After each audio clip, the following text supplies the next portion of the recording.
Good morning, good afternoon, good evening, wherever you are. Welcome back to the channel. We have got our match reaction today from yesterday's afternoon game from Millwall and QPR at the Den. Hopefully you're having a good day. Thank you for tuning in.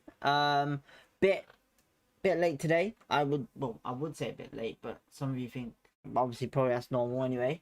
So yeah. We're gonna get through our final thoughts of yesterday's 2-0 loss to Millwall. And go from there, really. Who's in the chat? Nick's already in the chat. Hi, DB. How are you, Nick? Hopefully you're having a good day. How's your Sunday going? How was you feeling after yesterday's result? Anyone else in the chat? Just Nick at the moment. Cool. Oh, man. Not much to get into anyway today. So, yeah. Obviously, look. There was goals, obviously, instead of the Bristol City game. But, not much to really get into, obviously, after a loss like that. You know, there was a bit of controversy in papers yesterday with Julian about will he be at QPR end of the season. I think that's just all bullshit anyway, so yeah, I wouldn't listen to it. I hope you can make sense of us because I'm struggling. Oh god, Nick, jeez, what's up, mate? What's up? What's up, my friend? That doesn't sound great.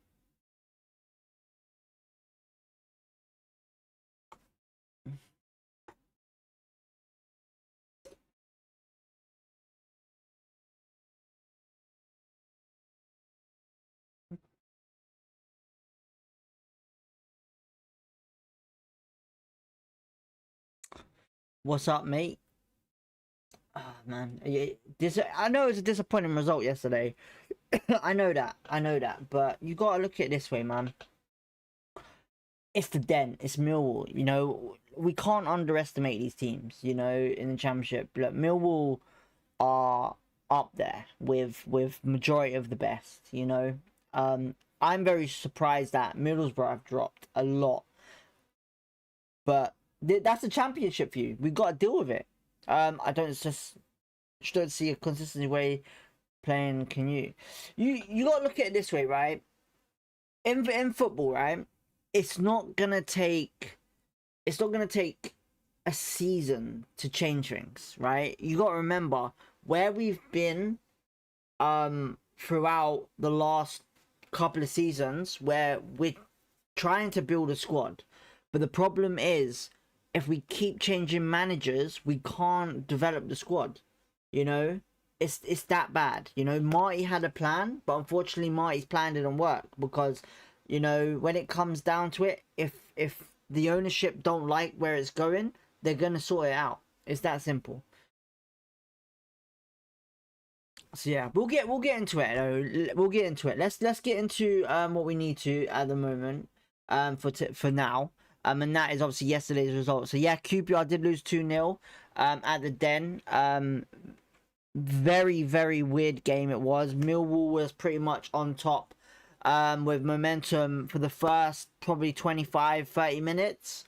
We kind of woke up a little bit where we kind of attacked a bit more, but we just couldn't get anywhere involved in the game whatsoever. It was very like I said, you know, you could say Millwall was good defending or you could say Millwall was just very lucky, but at the end of the day they have a good defense in my opinion in the Championship this season. You know, the way Neil has kind of developed it is very counter-attacking football in my opinion. You know, Millwall have done really well this season with Neil.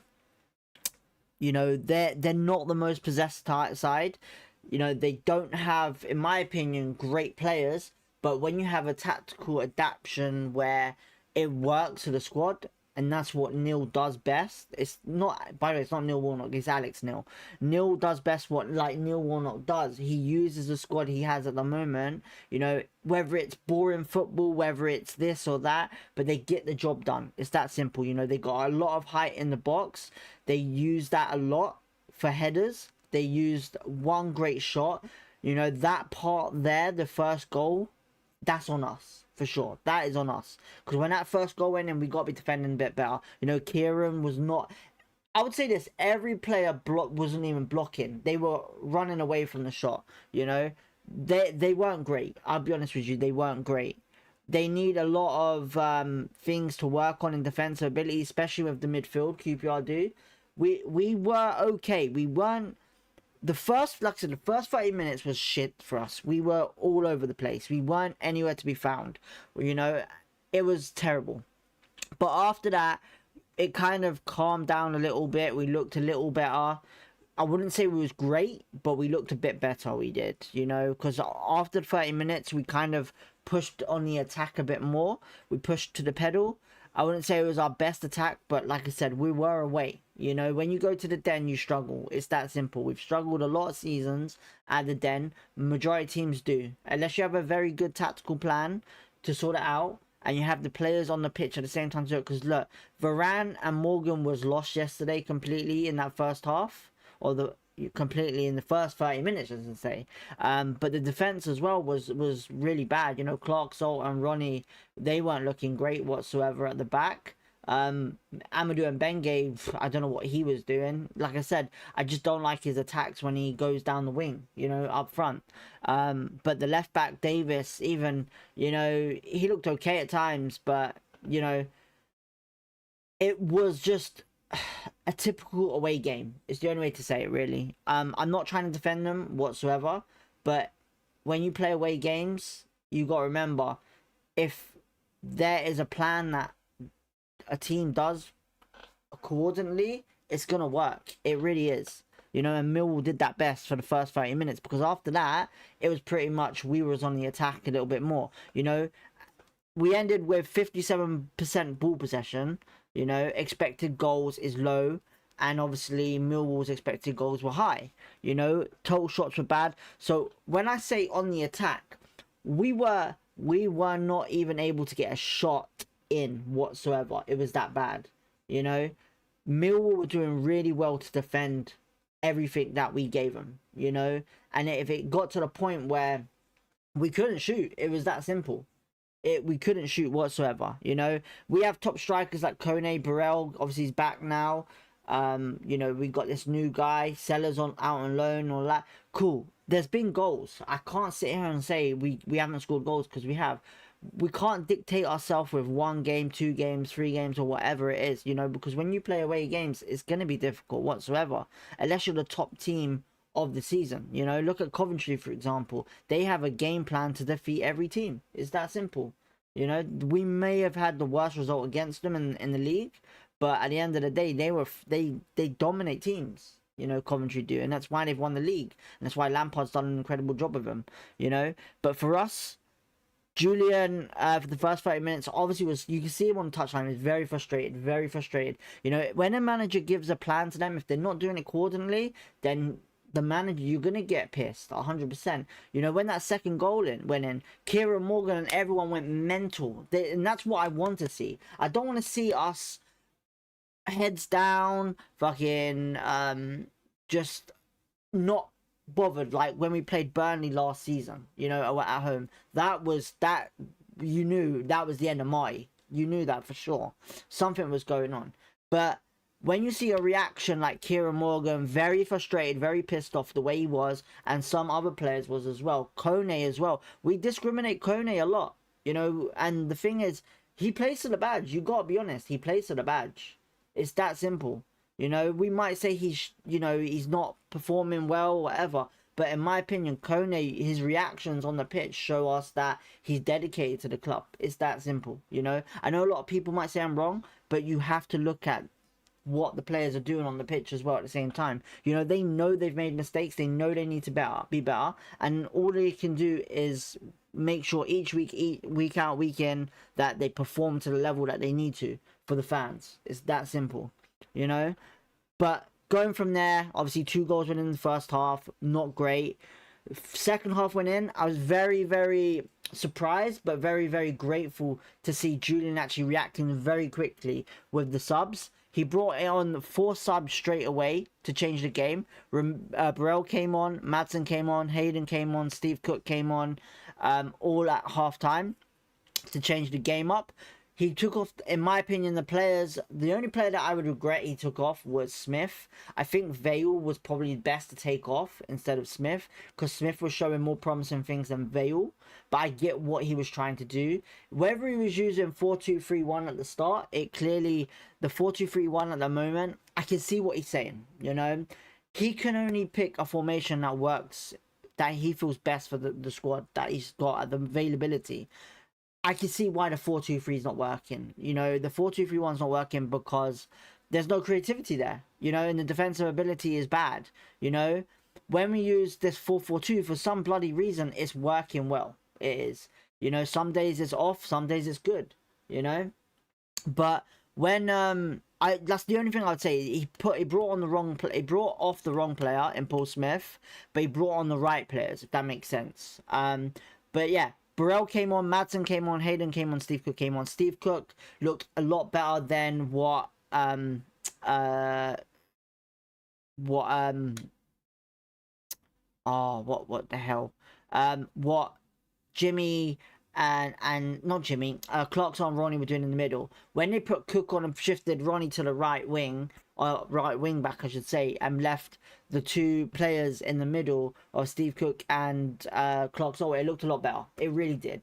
You know, I can't sit here and say it didn't, because we played a lot better in the second half than the first. We weren't more, I would say we weren't exciting enough, but the two centre-backs did a lot better than what Ronnie and Clarkson was doing. You know, Amadou came off. He wasn't at the very best, you know, and Ronnie has been performing well on that right-back position. So what they did with that defence looked a lot better. Davis on the left wing looked so much better on that left on the second half. He looked more comfortable attacking. He was getting into challenges well. You know, that four substitutions were great. Madsen and Hayden in the middle, replacing Morgan and Varane, killed it. It did a lot better than what we saw. Madsen was putting them balls into areas that we needed, and that's why we've missed him so much, and that's why we've been lacking creativity, because Madsen is that box-to-box midfielder, that engine to our midfield. He was doing an incredible job trying to get players in and around him just to put in balls. Obviously, with Burrell, we needed that pace. We needed that help up front. We did. And you could see it straight away when we were putting balls into the box. He was getting very frustrated when he wasn't able to get onto the ball or shot on target or anything like that. But the attack was a bit better in the second half, you know. Now, when it came down to obviously bringing on Chair at the 60th minute, very, very surprising yet again. He brought on a sub very early in Chair. I'm actually surprised he brought Chair on. Poku obviously came off. Poku had a good game in the second half. In the second half, he, you know, to be honest, after 30 minutes of the first half, he was the only promising player. That was great. Hang on. Wait. Hang on. I didn't see. I'll sort that out in a second. I'll have a look at comments in a second. HG, yeah. I guess that's Harvey Elliott. I'm guessing another account. I'll look at the comments in a bit. But yeah. Poku had a great game after 30 minutes, and the second half was so brilliant for him. It was really brilliant. I enjoyed watching him yesterday. Poku not injured, absolutely brilliant for us, and it changed the game. You know, when Ilyashev came on, Ilyashev was getting onto the ball. It was pretty much seeing a little bit of our identity, a little bit, but it wasn't amazing. You know, what I've seen all season, you know, what I saw at the start of the season, most games was really good passing and stuff like that. But there's a lot of work to do in the summer, what we need to do and work with Julian to do much better. Hopefully he can get something going in the summer where he changes certain players. Like Robert says, you know, there's certain players that do need to go. I agree. And then just to suit the style of play that what Julian wants to perform, you know. And pretty much since then, it was a dead second half. You know, we was on the attack a little bit. Millwall had their little oppositions, little triggers and attacks. But both teams were pretty much great defending, in my opinion, in the second half. You know, we were just lacking that attacking to get past Millwall in the final third, you know, which was not great. You know, they literally played a great game at home. I'll put it as that. You know, it put them in second position. It did. They did an incredible job yesterday. You know, winning 2 games out of 5, 2 draws and 1 loss. Millwall, you know, they're very chasing up. They've pretty much got playoffs, I reckon. I would say this. QPR obviously sitting 11th now, -7 goal difference, 58 points. You know, we've achieved better than what we did last season, and hopefully next season, obviously with 8 positions, we might have a good go at it. You know, we'll see what happens in the summer. We'll go from there. But apart from that, yeah, home games next. We got Swansea and I believe, let me just double check actually. So yeah, we got Swansea at home at 7:45 on Tuesday. This Tuesday coming up actually. So we'll be live on Tuesday night. We will be. So that'll be good. And obviously the weekend as well. We got a game on the weekend. So yeah. Let's have a look at the comments. What's been saying. I just don't see any consistency way they were playing. Can you? The thing is, it's this. You got to kind of look at it in if you. I get it as a fan. It's frustrating, but you got to kind of look at two things. There's always two things to every story, right? You know, we can't just keep attacking Julian so much because he has done a good job. You know, Julian to me has done a great job. Better than Marty. Better than better than Critchley, better than Ainsworth. You know, we can't sit here. Look, there's days that we are shit, and I admit it. But the problem is, you got to look at the positives as well. You know, the playing style at the start of the season before even injuries happened was so amazing. You know, even everyone was loving it. Where the fact being that we was up there. You know, so we can't sit here and say he's done a great job because we was killing it at the start of the season. We was. You know, we weren't amazing, but we were a lot better than previous seasons. So let's see what happens in the summer. Like he says, you know, with Julian, we're building still. We're building, you know, and I know people getting frustrated with it a lot, but the problem is we need to have trust in him and trust in our board to make sure we go to the places we want to be, and that's the Premier League. So yeah, we want good cup runs, yeah, 100%. But the problem is, QPR have not been great in the cup recently. So yeah, and in previous seasons as well. You know, the only one I can think of is Mark Warburton has done a great job with us. So yeah, and obviously Michael Bill. Nick says the only good thing we'll see in our bench, 100%. But you got to remember, if we play Chair, if we play Burrell, if we play certain players that are not ready, that are not fully fit, if they get injured, we're fucked over a pre-season. It's that simple, you know. Robert says QPR were poor the first half, poor team selection. Well, there's not much we could select, you know. Look, you got to look at it this way. If Ilya Shearer's on the bench, Burrell's on the bench, Madson's on the bench, and they've just come back from injury, you got to look at it this way, right? Like I said, always, right? When it came down to Sir Alex Ferguson, when he had injuries, he would work them well, or he would make sure that the training plans were a lot better for them to make sure that they were able to play. You know, for me, I understand where Julian's coming from in the sense of, look, if we play Madsen yesterday straight away for 90 minutes, the chance I could have made him worse. You know, he's just coming back from injury, for example. So the fact is this, we need to be patient with the players and we need to understand what Julian's doing. So yeah. But I agree, Robert, it was a poor first half. But the second half was a very big improvement from the first. I'm just doubting next season, even though the additions to the squad to fill me with hope. Maybe I'm overthinking, but I need something more, Nick says. You're not overthinking, you're being a QPR fan. It's that simple, you know? It's a football fan's perspective. You know, you're worried about your team. It makes sense. You want to see your team up there with the best. Like any other QPR fan. You know, at the end of the day, I can only go by with what I see each week out, you know? I like Julian. I think Julian's a great manager. I think he should stay next season and see what he goes. Look, if it comes to the fact being that we're bottom half of the table again, okay, I would agree with what Robert has to say. He has to go, you know. But at the end of the day, his first season in the Championship, he's been better than Marty, in my opinion. Marty was a lovable character, but at the end of the day, Marty was playing a bit of a boring football where, in the sense like Millwall, like Leicester and everything like that when he was there. So yeah, and that's why he got sacked from Leicester, because he wasn't performing, and that's why not just the point deduction, but Leicester were down there as well. Nick says, I've seen that one already. Robert says, Coventry have good players and a good manager. I agree, but the problem is you've got to look at it this way.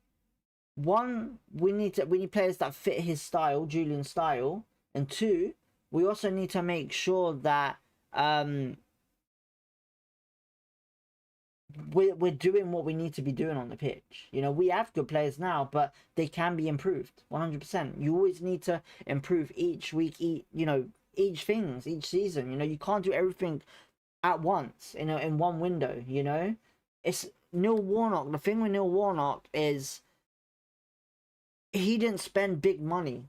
You know, he said he had a team and he trusted one player and had a rule on that season to get us up and promoted. You know, we could spend big and end up like we did before, in trouble. So yeah. Nick says, especially middle of the park, it's only Madsen who's consistent, and we need another attacking defensive midfielder to be strong. I don't believe Hayden or Varane as the answer. You know, look, Varane was awful yesterday. I agree. You know, Varane has been on and off for the whole season. You know, at the end, last season he was brilliant. This is some different type of Varane we're seeing. You know, that sometimes he has good games, sometimes he has bad. Is he gonna be here next season? I'm not too sure, but I like Varane as a football player. I think he's very good, but yeah, I would say I agree with you. Yeah, he's not been the best. You know, we've seen a really good Varane last season. I don't know what's happened. The playing style's clearly changed with QPR. So maybe it's that. I'm not too sure. I don't know what to say, to be honest, on that one, you know? Because, you know, the only thing, like you said, is Madsen's the main man, the key. So, yeah. HE, yo, I'm glad Chair's back, but he needs to be playing in the middle with Sato on the wing, with Poker on the right, with Justin or Konoba up front. I get that, and I'm saying this all the time, you know, Chair, we're missing Chair, but the problem is you need Chair is not going to play straight away after injury. If he played, you want to see him come off with a hamstring? Because all us fans will be like, oh, what the fuck, and all of that shit. Yeah, again, you know? So at the end of the day, we need to believe in the process and in Julian and understand what he's doing. I get it. We're not playing the best players yet, and they're just coming back from injury. But if you want to rush them onto the pitch and get injured again, that's up to you guys. But just trust the process, man. It's that simple, you know? I honestly think Julian's a great head coach. I mean, his CV says it. It's not been an amazing season this season, but it's been a big improvement from last season, you know? But I agree with the player. Like, what I'm trying to say is I agree with the players, what you're trying to say. I love the players that you're on about. But the problem is we can't play that right now, if that makes sense. Nottingham, you mean Norrington Davis, is not good, so biting. Look, left back scenario I've said all season needs to be improved. You know, I've said this at the start. You know, Norrington Davis hasn't been brilliant since everyone got injured. When everyone got injured, his downfall happened, in my opinion. You know, Davis, I don't think we're going to sign him because it's going to cost money. And if there's a free agent elsewhere that we can go for, that's what we're going to go for. You know, there's two players we've been linked with, and I wouldn't be surprised if we go for one of them two. You know, we'll see what happens, but, you know, Ziad Lakesh is back in training, and hopefully he can stay fit for next season. You know, all we need is one left back if Lakesh stays fit. So yeah, Tony is a joke. He can't hold the ball. He can't run. He doesn't find spaces in the box. The only thing going for him is his shooting. So look, but you gotta look at it this way, right? I get you. I understand what you're on about, right? But you got to see the positives in players as well. You can't just see the negatives, you know? Yeah, I agree that I agree that Kone has not been brilliant all season. I agree with that one 100%. I agree there's been times where his ball possession and stuff like that has been terrible. But he has scored goals. 9 goals in the league is something. If he scored 4 or 5 and you're spending like 3 million on him, questions need to be asked. But he has scored 9 goals this season, you know? So that's what I'm trying to say. You know, Kone to me is still working in the championship.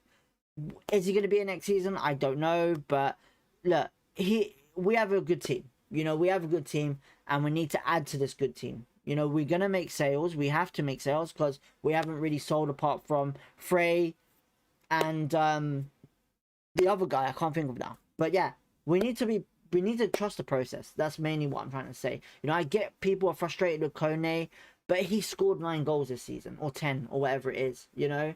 He still has been scoring goals, you know? When he works with Burrell, he works as a different player, you know? When he works with Colley, he works as a different player, like, suited to Burrell. But when he plays with Frey, that's the problem, you know? If you're playing Kone with someone similar to him, it's going to be annoying and a problem. So, yeah. Nick says, JS talks about intensity, but regardless of the style of play, that needs to be a baseline.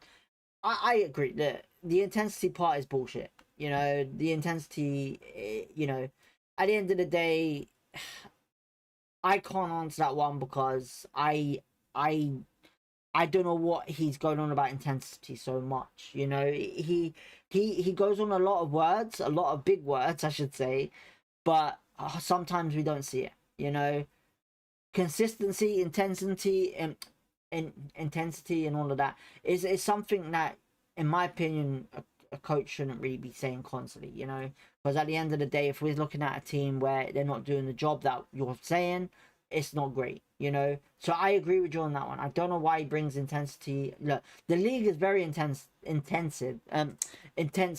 You know, it's a we all know this. It's a big league. You know, it's very struggling at times. It's a very powerful league. So yeah. Anyway, gotta go. Have a good Sunday, you too, Harvey. If that is you, I think it is you anyway. Nick says, was excited to see Poku, but would like to see him play as a 10. I know we all say or chair, but try. Listen, things need to obviously be tried for sure. You know, Poku as a 10 is a bit of a different one because I know he looked good against Birmingham in the middle, but to me, Poku is an inside forward, not a winger. You know, Sato to me is a winger. You know, so they're two different styles of play. But I believe Sato is a lot better in the middle, as well as if we try Poku in the middle, then cool. But at the end of the day, it's something that we have to focus on in pre-season before the season starts to understand, do we need a creative player or are we going to use this guy next season in the middle? Kind of like that. So, you know, it's one of them things what we need to see. I'll be honest, I prefer Poku on the wing. But, yeah. If they are not ready for team football, they should have been available. Why not start strong and swap them out if they're I get that, but the problem is if you go into a game, right, with injured players, with intensity, whatever the fuck it's called, high pressure or whatever, you know, it's one of them things. I get it what you're on about, but the problem is I'd rather start the game off with the strongest team available, you know, and go from there. I know people are going to say Chair is stronger than is the best player and all that, but like I said, I see what Julian's doing. If it was something like where, for example, Chair has been fit for 6 months and he's on the bench still, then I would raise questions about it and go from there. So yeah. Robert says Julian is weak. The other week Koenig got upset at being substituted and Julian took Colley off. Then this week left Colley on the bench. I can't answer that one. You know, I still think Colley should have been. I agree in the sense of Colley is the most informed striker at the moment at QPR, and he should be playing. I agree with that 100%. You know, but I won't sit here and kill off a player and say he's shit if he scored 9 goals a season. You know, if he's scoring goals, he's not shit. Yeah, cool. He's very particular with his playing style and holding the ball up and what Julian wants him to do. Maybe that doesn't suit him, but he seems to work well with Colley and Burrell, you know? So, as far as I'm aware, maybe he should have used 4-4-2 yesterday. I'm not too sure, but we can't keep nitpicking at certain things, because I agree with you, Colley should be playing. I don't know why he's not playing, but yeah. We will finish about 16th or 17th, Robert says, nah, I don't see it happening. I don't see it happening. Look, we got what 3 games to go. You know, Swansea Tuesday night. We should be beating Swansea. 3 points. And yeah, if you're entitled to your opinion, obviously, but I'll be honest. I think we'll either finish top 12 or top 10. One of them, I reckon. So yeah.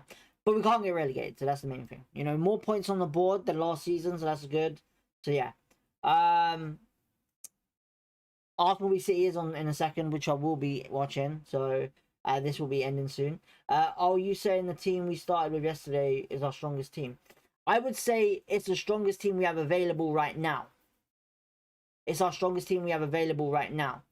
I wouldn't say it's our strongest team because you guys know who I think is best. Madsen is our best player this season so far. You know, I personally think Mbenge should not be playing right back. I personally think Burrell is our top striker. I personally think Ilya is our best creative player. You know, I'm not saying we was playing our best team that we have, but we was playing our best team that was available. You know, I understand why Chair and all that were on the bench yesterday. I totally understand that. I understand the game plan and all that. But the problem is, I get as well that people get frustrated if he's fit, why ain't he playing?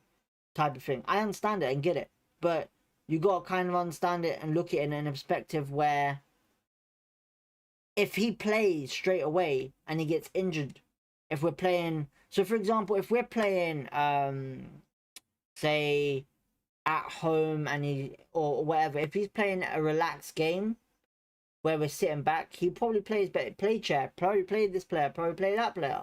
But if we're trying to attack, I don't think he will play chair because if it's too much work and he's at like, say, what they call it, 60% fitness, it might not be best for his hamstring, you know, type of thing. So that's what I'm trying to say. I personally think it was our only strongest team available on the day. I'm not saying it's our strongest team of the season because, Robert, you know me, man. Madsen is our best player. Chair is our best player. You know, all these other players are. But do not misconfuse what I'm trying to say. Chat more on Tuesday. Well done, DV. No worries, Robert. Listen, look, we'll be back on Tuesday. We're back on either... Well, yeah, we'll be back tomorrow. We will be with our match preview. So we'll be live tomorrow. Tune in for that. But we'll be live on Tuesday as well. We'll go from there. But apart from that, that's the end of this one today of the match reaction. Final thoughts. Thank you everyone for tuning in. Everyone in the comments as well. Nick, Harvey, Robert, anyone else tuned in as well and watching today. But apart from that, have a great evening. Have a great afternoon, whatever it is. Have a good Sunday. Enjoy the Arsenal v Man City game.